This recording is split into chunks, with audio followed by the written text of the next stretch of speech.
Hi, welcome to week 5 of summer reading. I decided that I am going to return to A Monster Calls because I really think kids will like this book. And I don't know how far I'll get, but I hope that you'll come check it out and read it. It's a really good story. I read some one of the last few weeks. It's a story about a little boy whose mother, he's not real little, he's probably 6th grade or so. His mother has cancer and she's gravely ill. She's obviously been taking chemo for quite a while. The author mentions that she's bald. And he has to do a lot of things himself now, get his own breakfast, his own lunch, take the trash out because his mother's too sick to do it. And she's apparently been sick for quite a while. And where I dropped off the other day, she tells him that his grandmother is coming to stay because Mom needs help. And the most amazing thing that happens in this first section of the book, he is asleep at night and he wakes up and looks out his window and sees this giant yew tree come to life. And it's like this giant walking tree. And it's looking for him. It comes up and leans on the house and looks in his window and tells him, I'm coming for you. I need to talk to you. And he decides in the morning that it's got to all be a dream, except there's no explanation for all the leaves and the little pieces of stuff from outside on the floor of his bedroom. So he cleans it all up and throws it out. And here we are the next morning. School is the title of this chapter. He could already taste the blood in his mouth as he got up. He'd bitten the inside of his lip when he hit the ground, and it was what he focused on now as he stood. The strange metallic flavor that made you want to spit it out immediately, like you'd eaten something that wasn't food at all. He swallowed it instead. Harry and his cronies would have been thrilled beyond words if they knew Connor was bleeding. He could hear Anton and Sully laughing behind him, knew exactly the look on Harry's face, even though he couldn't see it. You could probably even guess what Harry would say next in that calm, amused voice of his that seemed to mimic every adult you never wanted to meet. "Be careful of the steps there," Harry said. "You might fall." Yep, that'd be about right. It hadn't always been like this. Harry was the blonde wonder child, the teacher's pet, through every year of school. The first pupil with his hand in the air, the fastest player on the soccer field, but for all that, just another kid in Connor's class. They hadn't been friends exactly. Harry didn't really have friends, only followers. Anton and Sully basically just stood behind him and laughed at everything he did. But they hadn't been enemies either. Connor would have been mildly surprised if Harry had even known his name. Somewhere over the past year, though, something had changed. Harry had started noticing Connor, catching his eye, looking at him with a detached amusement. This change hadn't come when everything started with Connor's mom.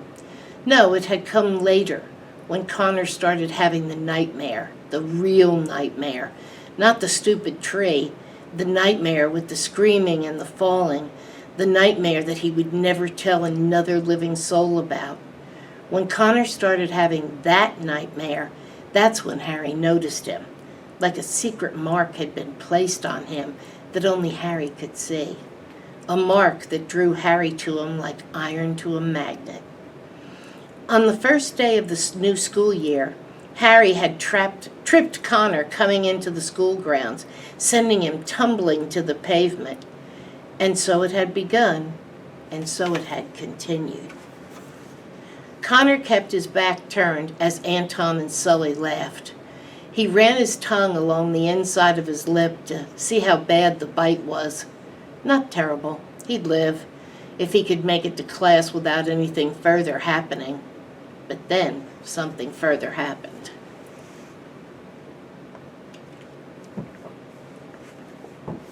"Leave him alone," Connor heard, wincing at the sound. He turned and saw Lily Andrews pushing her furious face into Harry's, which only made Anton and Sully laugh even harder. "Your poodle's here to save you," Anton said. "I'm just making it a fair fight," Lily huffed, her wiry curls bouncing around all poodle-like, no matter how tightly she tied them back. "You're bleeding, O'Malley," Harry said, calmly ignoring Lily. Connor put his hand up to his mouth, too late to catch a bit of blood coming out of the corner. "He'll have to get his baldy mother to kiss it better for him," Sully crowed. Connor's stomach contracted to a ball of fire, like a little sun burning him up from the inside. But before he could react, Lily did. With a cry of outrage, she pushed an astonished Sully into the shrubbery, toppling him all the way over. "Lillian Andrews," came the voice of doom from halfway across the yard. They froze. Even Sully paused in the act of getting up. Miss Kwan, their head of year, was storming over to them, her scariest frown burnt into her face like a scar. "They started it, miss," Lily said, already defending herself. "I don't want to hear it," Miss Kwan said. "Are you all right, Sullivan?" Sully shot a quick glance at Lily, then got a pained look across his face. "I don't know, miss," he said. "I might need to go home." "Don't milk it," Miss Kwan said. "To my office, Lillian." "But, miss, they were—" "Now, Lillian. They were making fun of Connor's mother." This made everyone freeze again, and the burning sun in Connor's stomach grew hotter, ready to eat him alive. And in his mind, he felt a flash of the nightmare, of the howling wind, of the burning blackness. He pushed it away. "Is this true, Connor?" Miss Kwan asked, her face as serious as a sermon. The blood on Connor's tongue made him want to throw up. He looked over to Harry and his cronies. Anton and Sully seemed worried, but Harry just stared back at him, unruffled and calm, like he was genuinely curious as to what Connor might say. "No, miss, it's not true," Connor said, swallowing the blood. "I just fell. They were helping me up." Lily's face turned instantly into hurt surprise. Her mouth dropped open, but she made no sound. "Get to your classes," Miss Kwan said, "except for you, Lillian." Lily kept looking back at Connor as Miss Kwan pulled her away, but Connor turned from her, to find Harry holding his rucksack out for him. "Well done, O'Malley," Harry said. Connor said nothing, just took the bag from him roughly and made his way inside. Stories, Connor thought with dread as he walked home. It was after school and he'd made his escape. He'd gotten through the rest of the day avoiding Harry and the others, though they probably knew better than to risk causing him another accident so soon after nearly getting caught by Miss Kwan. He'd also avoided Lily, who had returned to lessons with red, puffy eyes and a scowl you could hang meat from. When the final bell rang, Connor was rushed out fast, feeling the burden of school and of Harry and of Lily drop from his shoulders as he put one street and then another between himself and all of that. Stories, he thought again. Your stories. Mrs. Marle had said in their English lesson, "Don't think you haven't lived long enough to have a story to tell." Life writing, she'd called it, an assignment for them to write about themselves, their family tree, where they'd lived, holiday trips, and happy memories, important things that had happened. Connor shifted his rucksack on his shoulder. He could think of a couple of important things that had happened. Nothing he wanted to write about, though. His father leaving, the cat wandering off one day and never coming back, the afternoon when his mother said they needed to have a little talk. He frowned and kept walking. But then again, he also remembered the day before that day. His mom had taken him to his favorite Indian restaurant and let him order as much vindaloo as he wanted. Then she'd laughed and said, why the hell not? And ordered plates of it for herself, too. They'd started farting before they'd even gotten back in the car. On the drive home, they could hardly talk from laughing and farting so hard. Connor smiled just thinking about it, because it hadn't been a drive home. It had been a surprise trip to the cinema on a school night to a film Connor had already seen 4 times, but knew his mom was sick to death of. There they were, though, sitting through it again, still giggling to themselves, eating buckets of popcorn and drinking buckets of Coke. Connor wasn't stupid. When they'd had the little talk the next day, he knew what his mom had done and why she had done it. But that didn't take away from how much fun that night had been, how hard they'd laughed, how anything had seemed possible, how anything good could have happened to them right then and there, and they wouldn't have been surprised. But he wasn't going to be writing about that either. "Hey!"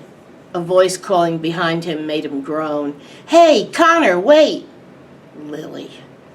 "Hey," she said, catching up with him and planting herself right in his way so that he had to stop or run into her. She was out of breath, but her face was still furious. "Why did you do that today?" she said. "Leave me alone," Connor said, pushing past her. "Why didn't you tell Miss Kwan what really happened?" Lily persisted, following him. "Why did you let me get into trouble? Why did you butt in when it was none of your business?" "I was trying to help you." "I don't need your help," Connor said. "I was doing fine on my own." "You were not," Lily said. "You were bleeding." "It's none of your business," Connor said, and picked up his pace.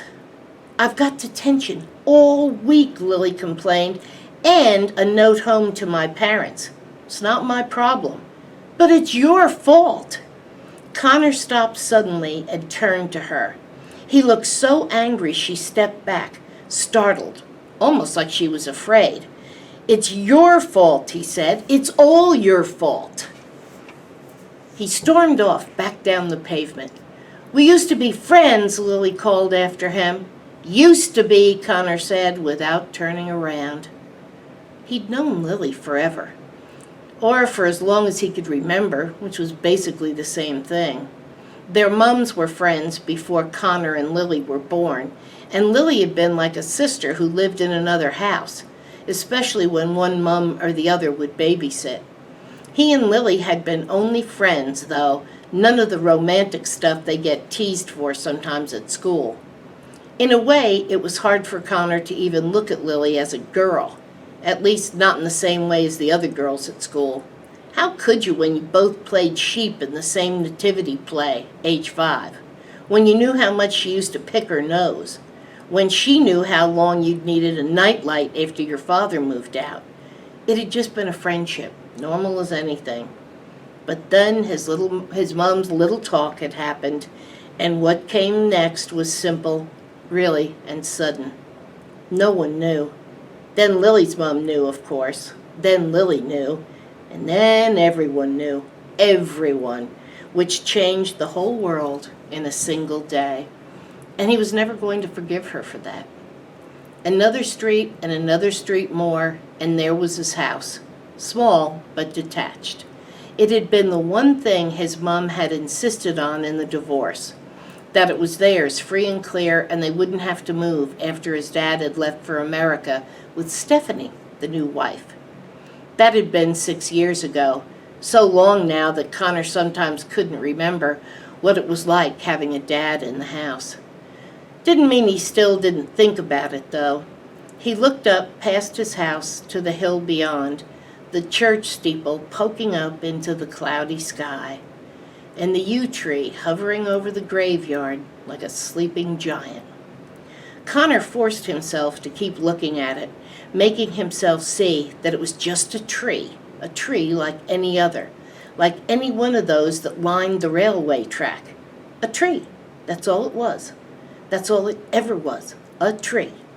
A tree that, as he watched, reared up a giant face to look at him in the sunlight, its arms reaching out, its voice saying, "Connor." He stepped back so fast he nearly fell into the street, catching himself on the hood of a parked car. When he looked back up, it was just a tree again. He lay in his bed that night, wide awake, watching the clock on his bedside table.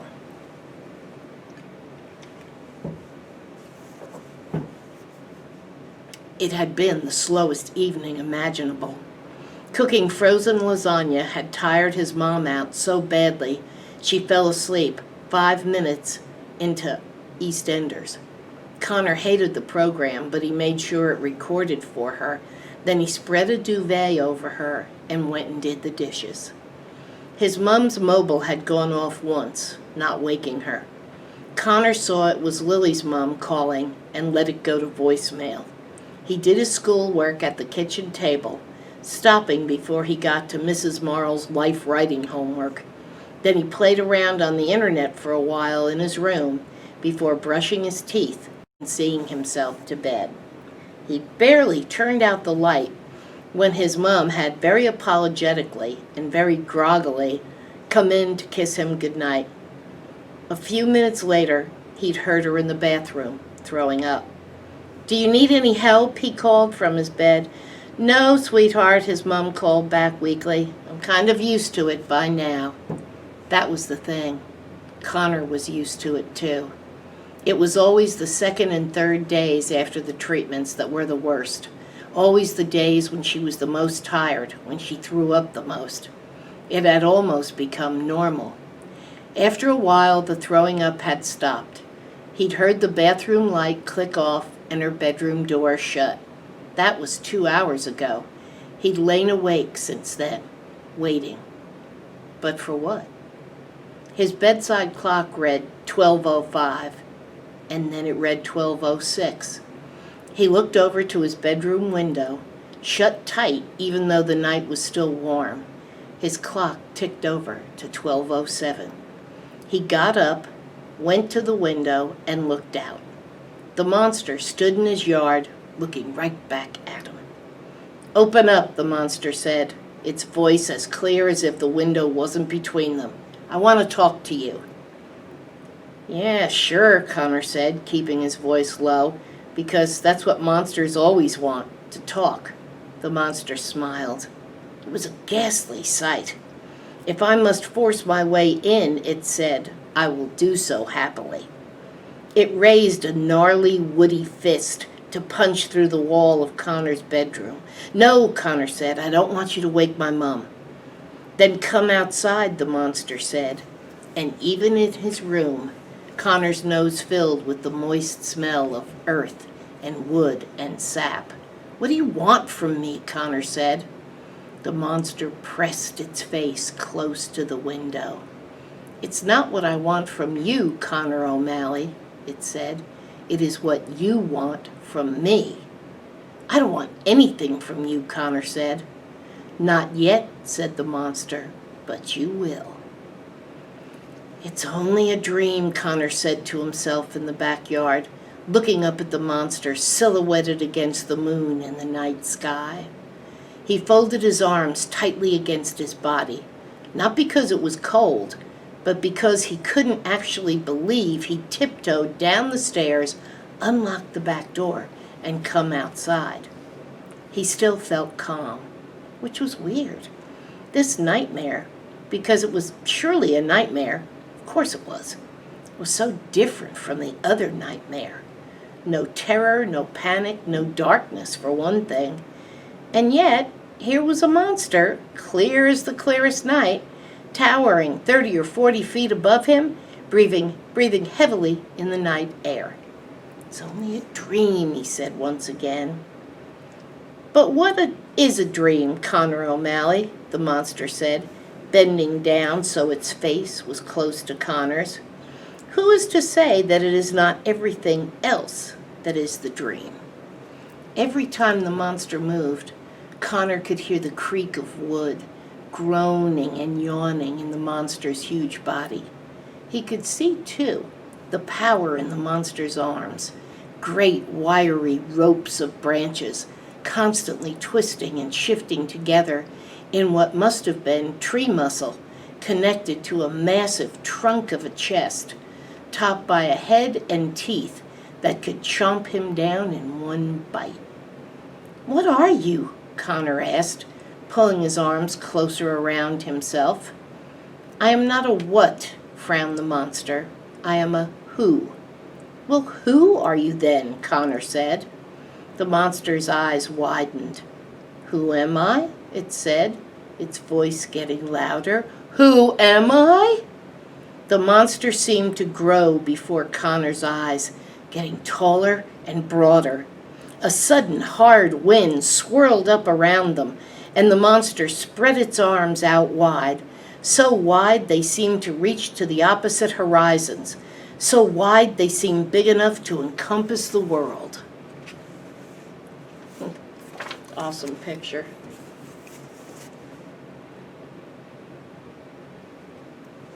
Looks huge, doesn't it? I don't understand why Connor's not afraid. "I have had as many names as there are years to time itself," roared the monster. "I am Herna the Hunter. I am Cernunnos.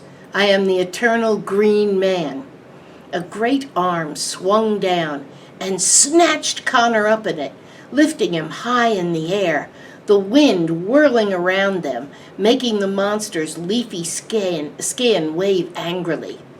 "Who am I?" the monster repeated, still roaring. "I am the spine that the mountains hang upon. I am the tears that the rivers cry. I am the lungs that breathe the wind. I am the wolf that kills the stag, the hawk that kills the mouse, the spider that kills the fly. I am the stag, the mouse, and the fly that are eaten. I am the snake of the world devouring its tail. I am everything untamed and untamable." It brought Connor up close to its eye. "I am this wild earth, come for you, Connor O'Malley." "You look like a tree," Connor said. The monster squeezed him until he cried out. "I do not often come walking, boy," the monster said, "only for matters of life and death. I expect to be listened to." The monster loosened its grip, and Connor could breathe again. "So, what do you want with me?" Connor asked. The monster gave an evil grin. The wind died down and a quiet fell. "At last," said the monster, "to the matter at hand, the reason I have come walking." Connor tensed, suddenly dreading what was coming. "Here's what will happen, Connor O'Malley," the monster continued. "I will come to you again on further nights." Connor felt his stomach clench, like he was preparing for a blow. "And I will tell you 3 stories, 3 tales from when I walked before." Connor blinked, then blinked again. "You're going to tell me stories?" "Indeed," the monster said. "Well," Connor said, looking around in disbelief, "how is that a nightmare?" "Stories are the wildest things of all," the monster rumbled. "Stories chase and bite and hunt." "That's what teachers always say," Connor said. "No one believes them either."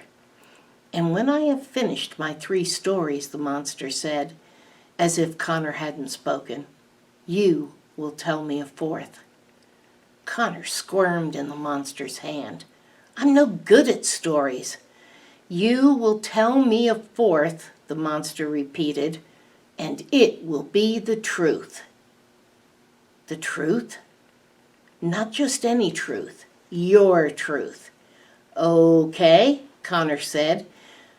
"But you said I'd be scared before the end of all this, and that doesn't sound scary at all." "You know that is not true," the monster said. "You know that your truth, the one that you hide, Connor O'Malley, is the thing you are most afraid of." Connor stopped squirming. It couldn't mean. There was no way it could mean. There was no way he could know that. No, he was never going to say what happened in the real nightmare. Never in a million years. You will tell it, the monster said, for this is why you called me. Connor grew even more confused.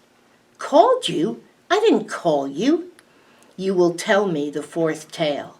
You will tell me the truth. And what if I don't? Connor said. The monster gave the evil grin again. Then I will eat you alive. And its mouth opened impossibly wide, wide enough to eat the whole world, wide enough to make Connor disappear forever. He sat up in bed with a shout. His bed. He was back in his bed. Of course it was a dream. Of course it was. Again. He sighed angrily and rubbed his eyes with the heels of his hands. How is he ever going to get any rest if his dreams are going to be this tiring? He'd get himself a drink of water, he thought, as he threw back the covers.